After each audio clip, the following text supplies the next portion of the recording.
evening and welcome to this week's news programme. And if it's the first week you've joined us back since the new year, a very happy new year to you as well. In the news this week, it looks like there's some good news ahead in Weymouth in terms of a business to take over the Debenhams store.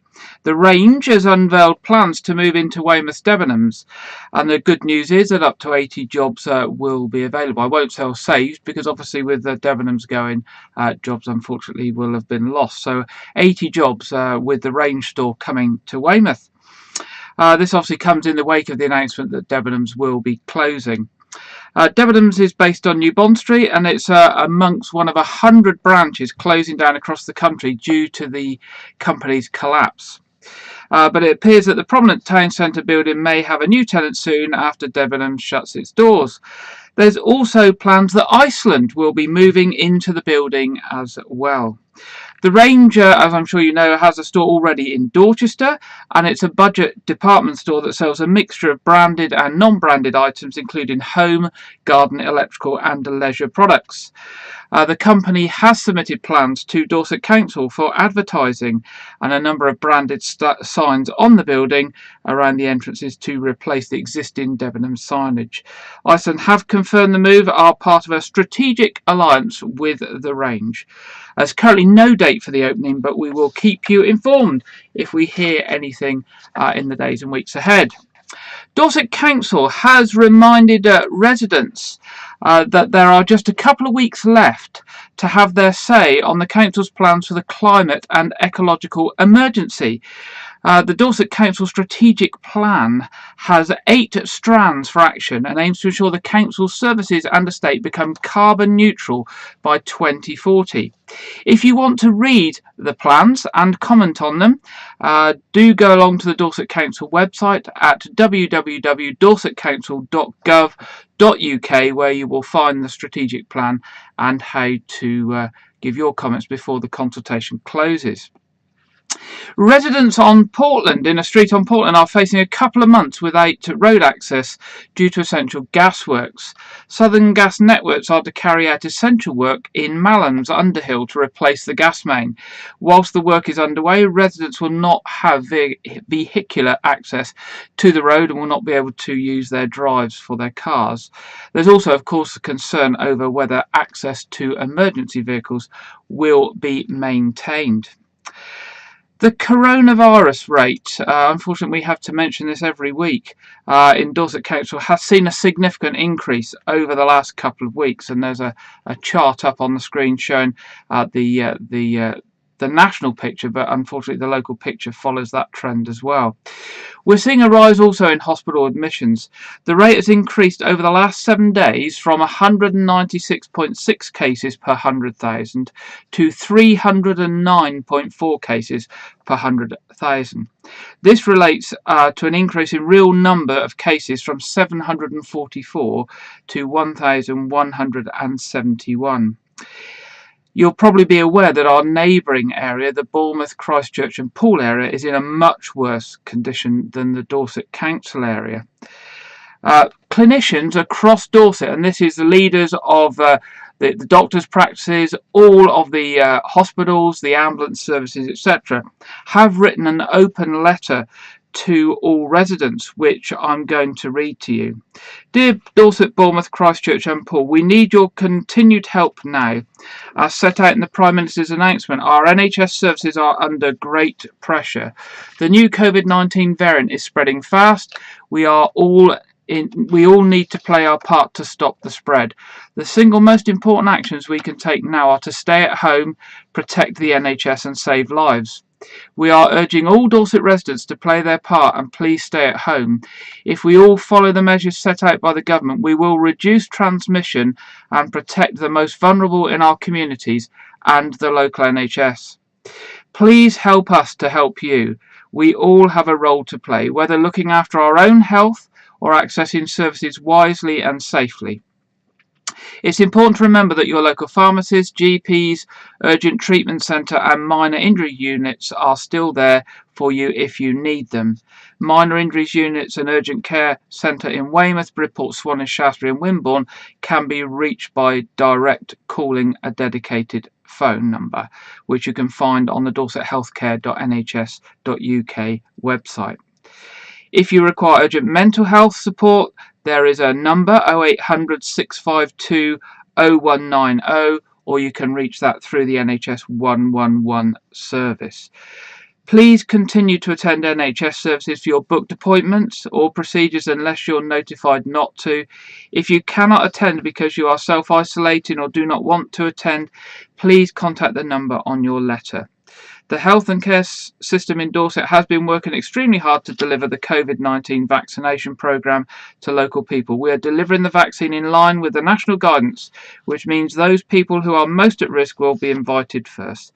The NHS will get in touch when it's your turn to be vaccinated. Please don't contact us to seek a vaccine. While the rollout of the vaccine in Dorset is great news, we must make sure that all the other measures are still being followed, such as regularly washing our hands, wearing face coverings and keeping a safe distance from people not in our household. And that's signed by the Chief Medical Officer of Dorset County Hospital, the Chief Nursing Officer at Dorset County Hospital, Dorset CCG, the Clinical Commissioning Group, the Assistant Chair of NHS Dorset, and a list of all other people, leaders of all NHS bodies in Dorset. So that's a plea from them to help you. Whilst we're talking about coronavirus, the Dorset Clinical Commissioning Group are wanting to make you aware that also there have been some hoax and suspicious calls and text messages offering the COVID-19 vaccination. And they want to point out that this is not the way that you will be contacted, and to protect yourself and family members from fraud at this time. And they give the following advice. The vaccine is only available on the NHS for free. So if anybody talks about any payment at all or wanting card details or anything like that, it's nothing to do with the NHS. So anyone offering a paid for service is committing a crime and should be reported to the police. The NHS will also never ask you to press a button on your keypad on a telephone or a mobile phone, or to send a text to confirm you want the vaccine. And will never ask for your bank details. At the moment, also, the NHS are not making any house calls. So anybody that knocks on your door and says they're from the NHS and coming to give a vaccine is also committing a crime and is not from the NHS. They are working hard to deliver the vaccine, and they do want you to get it safely, and they don't want you to be subject to any fraud. So if you are concerned at any time, please contact the police or NHS 111. Also, good news, 2 new mobile testing units have been added to the list of mobile testing unit sites for residents who need tests. And in the Weymouth and Portland area, there's a new one now at the Weymouth and Portland National Sailing Academy on Portland. So that's obviously good news for Portland residents and for Wyke residents, because it's not too far for us to go. Of course, you mustn't turn up at these centres. You must dial in and book an appointment and be told where to go. So there we go. That's all the news on coronavirus and those sorts of things. Going back to a story that we had some time ago, remember we had heard about the people with the trishaw bikes that were taking people out for rides. So efforts have been ramped up to buy a third trishaw bike for an initiative which gives vulnerable people the feeling of wind in their hair in Weymouth. Cycling Without Age, you remember, was the title, and the Weymouth branch is bidding to raise another £6,000 to purchase a third bike, which are battery operated, and that will help more people across the town who are elderly and disabled. You'll remember we have covered this, as I say, on a couple of occasions earlier in the year. Prior to the first national lockdown in March, the organisation had one trishaw bike and took around 60 vulnerable people per month out on rides around the coastline and the countryside. They purchased a second bike in May due to demand and was helped by lottery funding. Des Lockery, who established the town's chapter of Cycling Without Age, said, "Our aim is to buy another bike so when lockdown ends we can take more vulnerable people out to see the sights." Most of these people are stuck inside for the majority of every day, isolating for coronavirus, and have been doing so for nearly a year now. The bikes themselves come from Denmark, and the charity offers rides from a total of 12 volunteer pilots. That's the people that take the bikes out. The charity was set up in October 2019 to combat loneliness among people who are housebound. A wonderful service. Our own Janet Hall went for a test drive and did a video report. So if you're interested in supporting that charity, do look them up on the internet, or if not, get in touch with us and we'll be happy to put you in touch with them. Also, people who have received a new computer device or pad device at Christmas and are unsure how to use it are being urged to contact Dorset's free digital hotline for help. The Dorset Council hotline is manned by a team of digital champion volunteers who have already helped hundreds of people to get online. We've mentioned the digital champions many times on this programme. It's a free service. It's there to help people get online, help them with doing shopping online and anything digital. It's estimated that around 150,000 people in Dorset lack basic digital skills, and some people would have received smartphones, tablets and laptops as Christmas presents but don't know how to set them up and how to use them. As the county is now in another lockdown, devices are being there and are able to connect people online with family members and friends. The digital hotline was launched last March during the first lockdown, and it replaced the community drop-in sessions that the digital champions used to hold in local libraries. Since March, the hotline has helped around 600 people with a range of digital needs. So if you need help from the digital champions, give them a call on 01305 221 048. They man the telephone lines between 10 a.m. and 12 midday during the week, but if not, do leave a message and they will call you back. It's a free service and they're there to help you with your digital IT problems and advice. So there we go, that's our headline stories this week. So I've just mentioned if you had a device for Christmas and you wanted help, that the digital champions are there to help you. But what are you going to do with any old device? So if you've had a new device and it's replacing an older device, what should you do with your older device? Well, there's currently an appeal out from our local school for unwanted devices that you no longer want. And we're going to hear now what the schools are after. Schools are currently closed due to the national lockdown and teaching has moved online. The government have now said that schools need to provide 4 hours online learning a day for young people. But what if all the school's youngsters don't have computers at home? Or there is just one computer in the household and several children trying to learn on the same device? Or all that is available is a mobile phone to share with a parent? Schools do have funds to buy laptops for pupils, but like any government scheme, the fund is limited and there will never be enough money to buy everything required. So schools are having to look at how else they can provide computers or other electronic devices so all pupils, irrespective of their family's circumstances, can access online teaching whilst they remain at home and away from school. Even when schools open up again, there will still be a number of children isolating at home, away from the school environment, who have no way of completing online school work if they have no computer or internet access, and they're therefore at risk of rapidly falling behind. Across the country, the shift to using online resources for education is revealed by data on how devices are being used at home. According to the Oak National Academy, a government service providing online and downloadable lessons across the curriculum, 63.3% of its downloads were to desktops, while 25.7% were to mobile phones and 9% to tablets. So even some of those who are accessing online learning are doing 25% of their study on mobile phones. And of course, these are often shared with other family members or parents, and competition for online time is very tight. And of course, doing schoolwork on that tiny screen of a mobile telephone cannot be easy or good for our children. Across the country, schemes and websites have popped up to help schools close the gap in the amount of devices available. by asking community members to donate any electronic devices no longer required. National schemes such as Laptops for Kids have proved to be very successful, with donated devices being refurbished and redistributed to schools. Locally, we have a shortage of devices for our young people, and at Wyke Federation, whilst many laptops have been bought with government funding and distributed, there is always a need for more devices to increase availability for children working at home.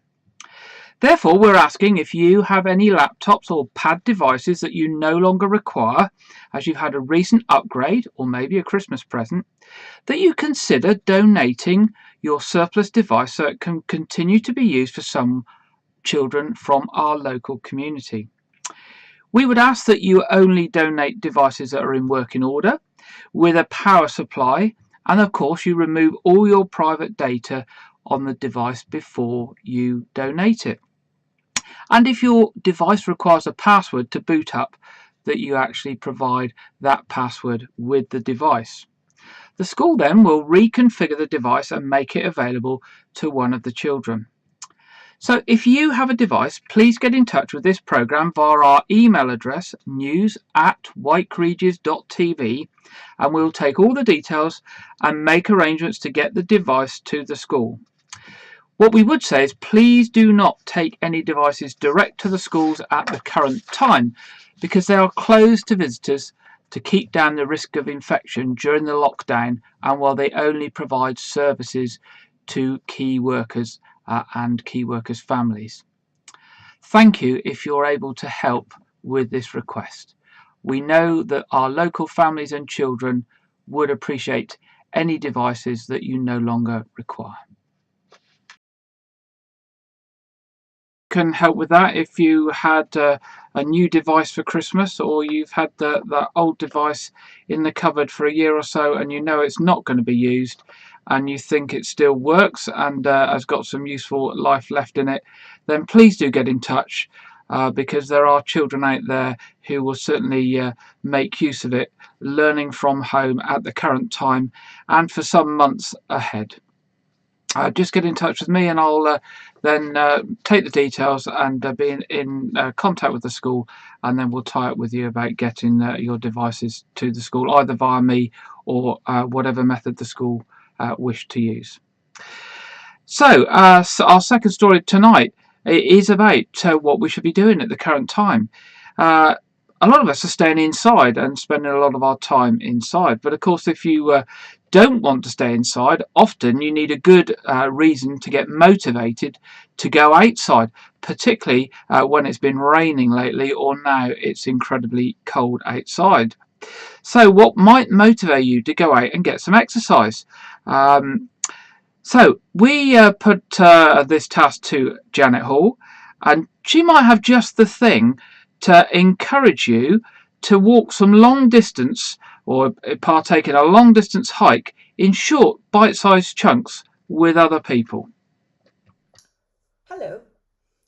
When I was looking at Facebook the other day, I saw an advertisement for a virtual fitness challenge to walk the distance from Land's End to John O'Groats, which is 1,083 miles.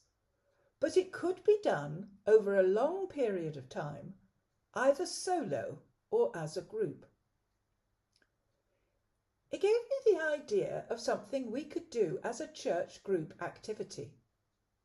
The idea is for people to form a team, each saying how many miles they'll challenge themselves to walk each week. I'll add them up and let you know how far we've gone every week until we finally arrive. The beauty of it is you can challenge yourself to do as little or as much as you feel able. And because we are working for a team, we will all make progress together. Here are some of the beautiful places which we will virtually visit on the way.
landmark, I will send a postcard through email or post so that you know where we have arrived at.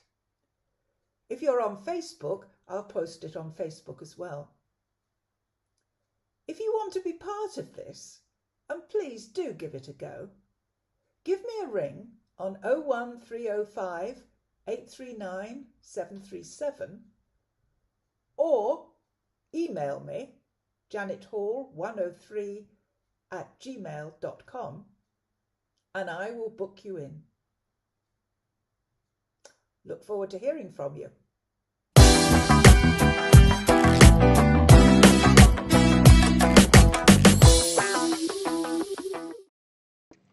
There you go. Have you ever fancied walking from Land's End to John O'Groats?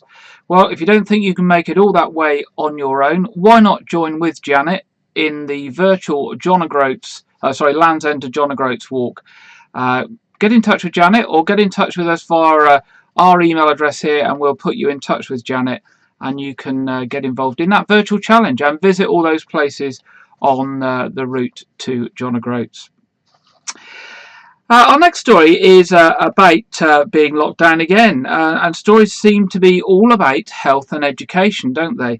There doesn't seem to be a lot else going on other than those unsettling activities across the pond over in the USA. Even the Brexit transition period seems to have ended with little fuss and media coverage, which I found quite amazing. So, because we're talking about health and education, we've actually got another education related story this evening and another appeal, but this time on behalf of all schools and educational establishments across Weymouth. Have you got some time on your hands at the moment, or are you looking for something to do as we come out of lockdown and for the next few months ahead?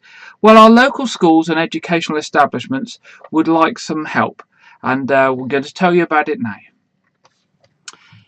The government have announced over recent weeks that a programme of mass testing is to be introduced into schools. The likely approach is that students will be tested before or on return to school or colleges, and then every week thereafter. This will be a massive undertaking for all educational establishments, and most have asked for volunteers to come forward to help with the process. Full training will be given for volunteers, PPE will be provided, and appropriate checks and safeguarding arrangements will be put in place. Although several roles are required to manage and implement the testing regime in each educational setting, most educational establishments are looking for help with two particular roles. These are known as test assistants and processors. The test assistant's role is to provide guidance to students on the testing and to assist with keeping the testing booths and sample collection stations clean. For most students, the test assistant will direct the students where to go, help them by providing verbal instructions as the students will carry out the tests themselves. In some settings where there are special educational needs, they may have to help with the swabbing itself. The other role is the processor. The processor will set up the sample for analysis, time the sample analysis process, await and read the test result and mark it on the test device. They will then provide the result to the results recorder, who will update the results on the computer system. Mass testing is important. It makes it easier to find people who may be unaware they are infected. They can then be told to isolate and be prevented from spreading the virus. The most popular test used is the lateral flow test, although other types of tests are available. The lateral flow test is used as it's a quick process and means the result can be available in around 20 minutes. And it works a bit like the modern pregnancy test. Fluid from a nasal swab or saliva goes in on one end, then a marking appears if the person has given the sample is positive. The following video produced for Durham University explains the whole process of the lateral flow test.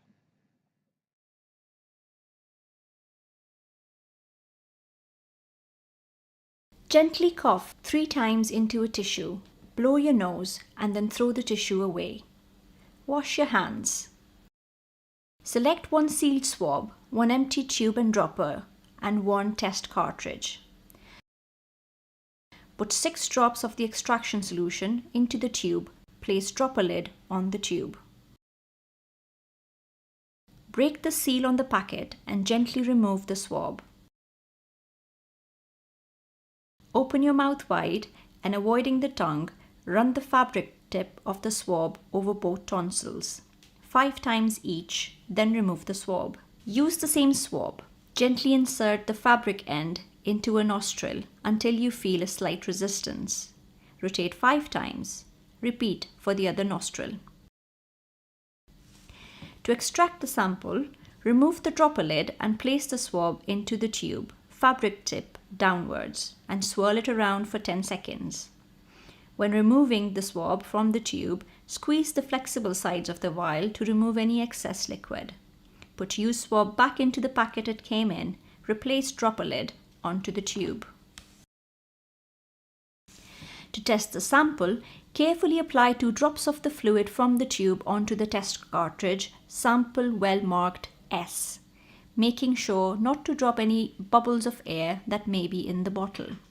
Place the tube down but don't discard it in case you need to repeat the test. Set a timer for 30 minutes.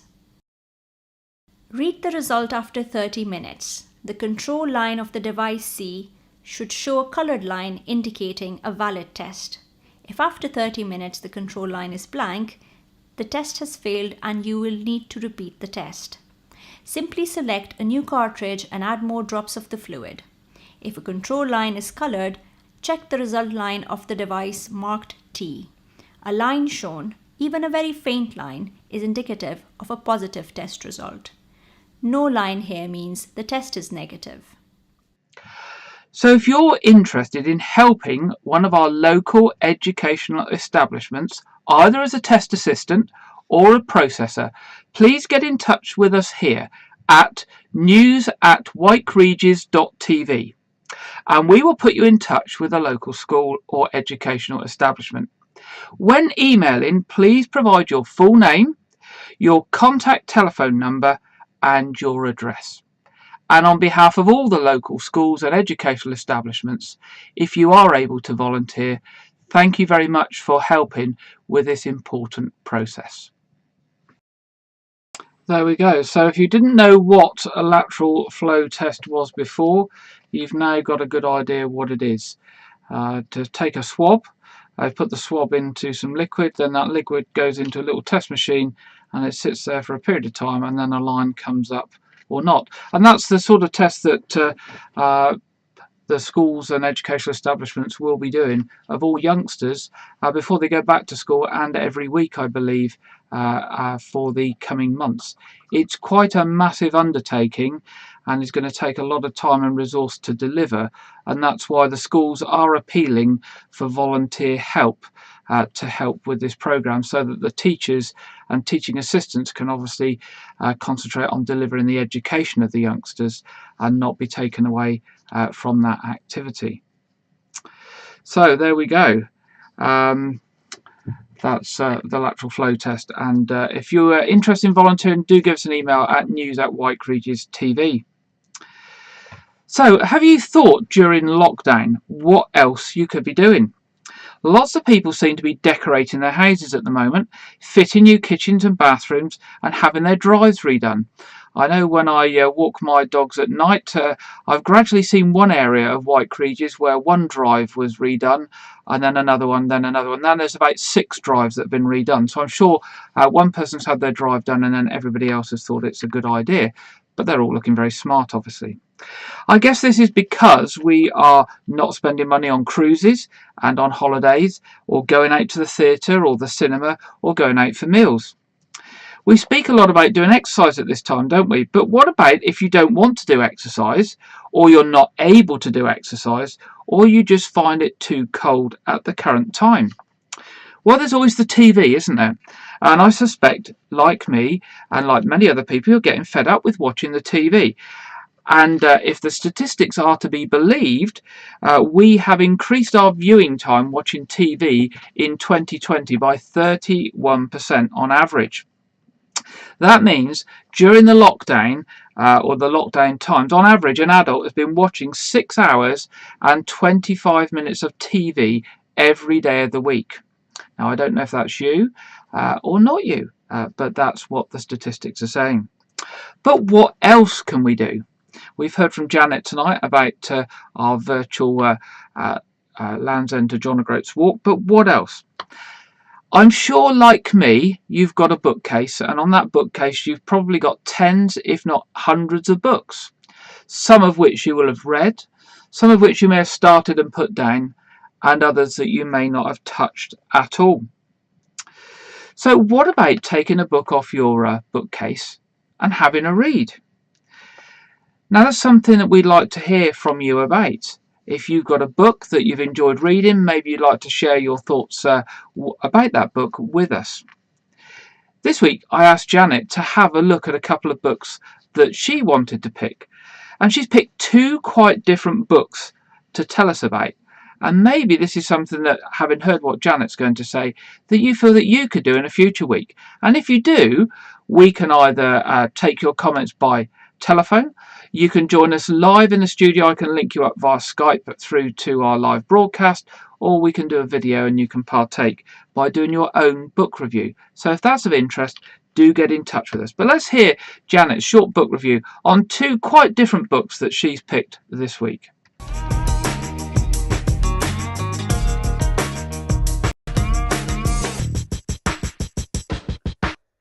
If you're feeling a bit fed up at the moment with being shut in all the time because of lockdown, why not take a bit of time to do some reading? I want to share two books with you that could change your way of looking at life. The first of these is a little gem by the Archbishop of York, Stephen Cottrell. It is called Do Nothing to Change Your Life and includes such thoughts as all the gizmos and gadgets that were supposed to have saved us time have only succeeded in raising expectations about how quickly people should respond and about how much more they should pack into each day. Whereas if you stop, and if you rest, and if you dream, all sorts of things come to mind. This is the time for us to stop and rest and dream. Some of us are reading this book at the moment, and we're going to discuss it on Zoom.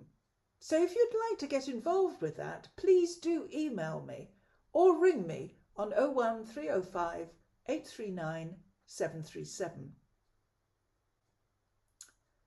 The next book is also a must. It is called The Boy, the Mole, the Fox and the Horse and is written by Charlie Mackesy. It is beautifully illustrated, but also each page contains a wonderful piece of wisdom which could have been designed to help us through lockdown. Here it is. I was pretty impressed when I read quite early in the book this. Do you have a favourite saying? Asked the boy. Yes, said the mole. What is it? If at first you don't succeed, have some cake. I see. Does it work? Every time. Not bad advice, is it? But there are even better ones to come. What is the bravest thing you ever said? Asked the boy. Help, said the horse. Think about it. And one of my most favourite. You fell, but I've got you. We do need to feel the support and friendship at the moment, and this book is about love and kindness and supporting each other. But don't take my word for it. Here are some comments by famous people. Love, friendship and kindness, This book speaks a universal language. Bear Grylls. And from Miranda Hart, simply, the world needs Charlie's work right now. So if you want to discover some of Charlie's work right now, this is the book for you. Enjoy it. Bye for now. For those of you that know me will know that I very much like the suggestion about cake. Two things that seem to make things right is a piece of chocolate or a piece of cake. So thanks, Janet, for that. And as I say, if any of you would like to share any books that you've read or are reading with us, do get in touch with me. We'd be happy to cover any book reviews, either written, video, audio via telephone, or live on the programme via Skype in future weeks. We're now going to hear the national weather forecast for this weekend. Here is the national weather forecast from the Met Office. On Saturday there will be freezing fog patches, sunny spells, and cloud and rain in the north. There has been a dry start for many across the country on Saturday. During the day there will be sunny spells. However, freezing fog patches will linger in areas across the south during the day. As the day progresses, skies will turn cloudier in Scotland and Northern Ireland with some patchy rain. Generally another cold day all round, particularly in any fog patches.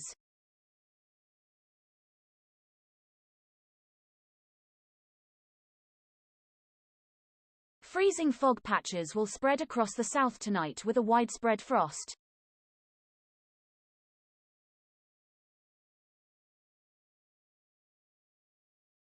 Turning to Sunday. Cloudier skies in the north with outbreaks of rain and a risk of ice.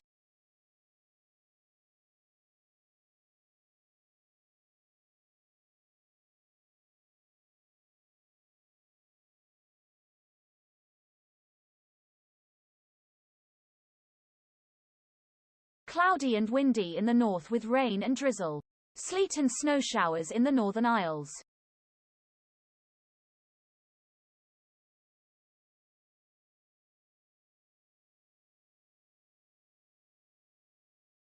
Freezing fog patches will linger in the south. Sunny spells elsewhere.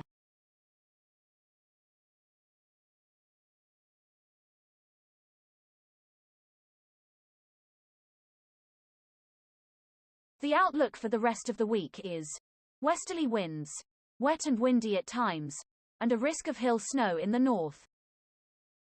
That is the end of the national weather forecast from the Met Office. There we go. And in the local weather this week, it's going to be a nice bright day tomorrow, but cold. But as the week goes on, it's going to get warmer, and we might actually see temperatures returning to a level of 9 or 10 degrees as we get further into the week. And here's the local weather chart. So you can see Wednesday, Thursday, we're likely to get up to 10 degrees, and it's going to be slightly warmer at night time than it has been over the last few days. But it looks as if we get towards next weekend, and the weather will go back to being cold and dry as it has been the last few days. Looking at traffic and travel, works continue on Custom House Quay and the harbour side, both in relation to the removal of tram lines and the repurposing of the ferry terminal area, with some buildings being demolished and the area cleared. There's still various roadworks in several roads in the Westham area being undertaken by Southern Gas Networks. In most cases, these works should continue without disruption to traffic. Works are still underway during January on the junction of Abbotsbury Road by the Rock Hotel, which will affect the traffic lights and the junction, with temporary traffic lights being used. If you are travelling on the trains, which is, I guess, is very unlikely at the current time, but in case you are, you need to be aware that certainly over the weekends that there is an amended timetable and a reduced timetable both on Great Western and South Western trains. Thinking about what's on, obviously there's not much on outside at the moment. Things like the pavilion and shows and things are not happening. But I thought I would continue my series of looking at movie releases. And this week I'm looking at a family movie that is due to be released in February. Although I have to say this is still fluid and likely to change. It was first due to be issued before Christmas. Then I think it was going to be Boxing Day, and currently I think it's February. The movie I'm going to be looking at is The Croods: A New Age. If you loved the first Croods movie, then you'll definitely want to add this one to your must-watch list this year. It's due for UK release in February or possibly March. The sequel takes place some years after the first film, with the family still searching for a place to settle down. When they stumble across a promising new land, they meet the Bettermans, who claim to be better and more evolved than the cave-dwelling Croods. But who will come out on top? The sequel to The Croods, and the original Croods was 2013, is a film directed by Joel Crawford, and it features the returning voices of Nicolas Cage, Emma Stone, Ryan Reynolds, Catherine Keener, Clark Duke and Cloris Leachman, with new cast members Peter Dinklage, Leslie Mann and Kelly Marie Tran. The sequel was first announced in 2013. Its development continued through 2014 and 2015 until it was cancelled in November 2016 due to doubts in responses of Universal Pictures, who at the time were acquiring DreamWorks Animation. However, the project was revived in September 2017. But due to the COVID-19 pandemic and it starting in the United States, there's obviously been delays. And actually much of the final work and much of the final animations have actually taken place in the crew's own homes.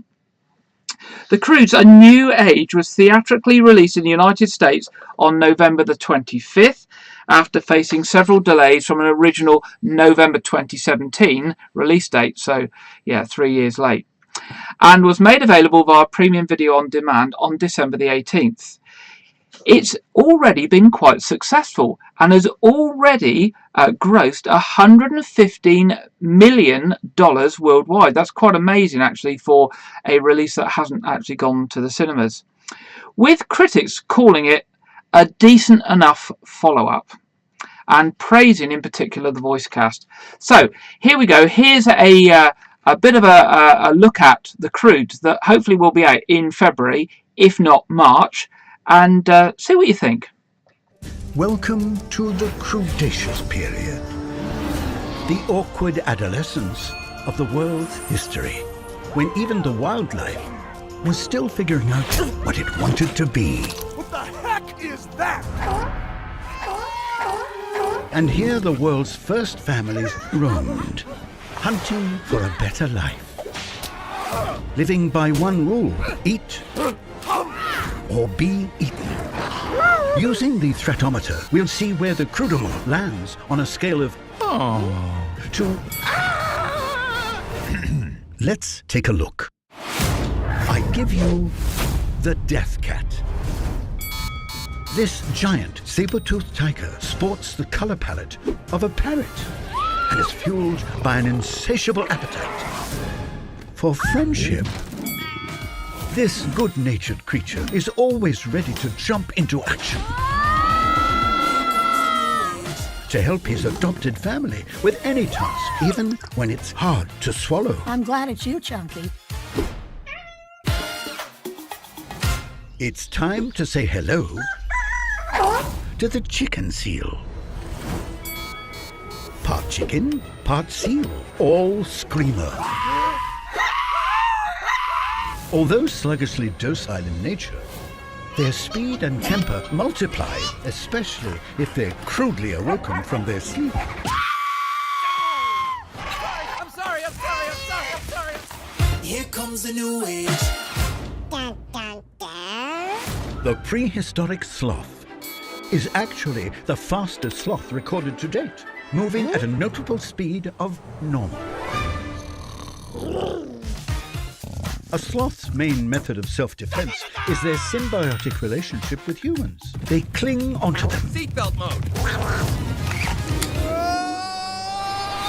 And in return, humans have something cute to show off. Hold on, stop. You accessorize with a sloth? I accessorize with a sloth. Ooh la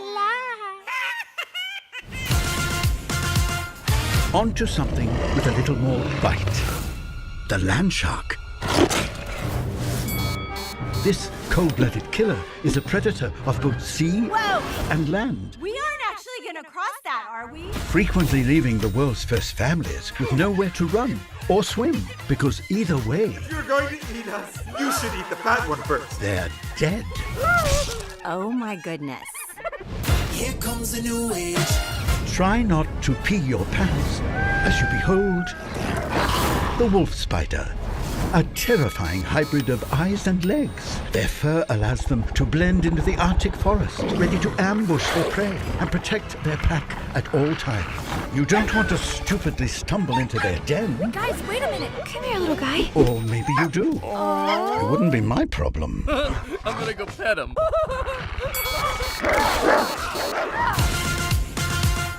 Brace for impact as I give you the punch monkey. A distant, and I mean distant, cousin of the primates we know today. And speaking of cousins, there are many types of punch monkey, like the kick monkey and the disturbing creepo monkey. What are you doing? Each one a bigger butthead than the last, especially the headbutt monkey. That's rough. Punch monkeys communicate via a complex language based almost entirely on interpersonal violence. I'm fluent in Punch Monkey. What's he saying? They're always a hit. You slap your mother with that hand? Here comes a new age. The Cretaceous period. A brief moment in time that became one of the most important chapters in our evolution. Are you seeing this? Wow. Genius. It was full of excitement and adventure. Get your head in the game. It was full of the most stupendously mind-boggling creatures that you just have to ask, what the heck was Mother Nature thinking? How anyone made it out alive is beyond me. Here comes a new age. There we go, that's the Croods, A New Age. As you see on the trailer, it said issued Boxing Day, but it actually never came out. So it's going to be hopefully February, if not March. There's nothing much else actually to mention on the What's On, obviously with everything shut at the moment, other than to say if you'd like to join us this evening for our live online quiz at 7:30 on this channel, you'd be most welcome. That's open to anybody. It's free of charge, and it's just an alternative entertainment to the TV that is on this evening. Those of you that want to join a live stream church service, or that will be at 9:30 tomorrow morning, where Parish of WykeRegis will be live streaming its main Sunday service. Our Sunday services are only by live stream at the current time, and there's also a live stream service at 5 p.m. on Tuesday. Finally, I'd say, as I mentioned right up at the front, we are seeing coronavirus levels growing rapidly, and we now have this virulent mutation of the virus, which is spreading more rapidly and spreading easier than the coronavirus was before. There is a new government information film, it's very short, that's been released today, and I want to share that with you as I leave you. But to say until next week, I will say if you can stay at home, please do. If not, please be careful if you go out. Wear your mask, gel your hands, wash your hands, and stay safe so that you can all join me again next week at 6 o'clock. Good night. COVID-19, especially the new variant, is spreading quickly across the country. This puts many people at risk of serious disease and is placing a lot of pressure on our NHS. Once more, we must all stay home. If it is essential to go out, remember, wash your hands, cover your face indoors, and keep your distance from others. Vaccines give clear hope for the future, but for now, we must all stay home, protect the NHS, save lives.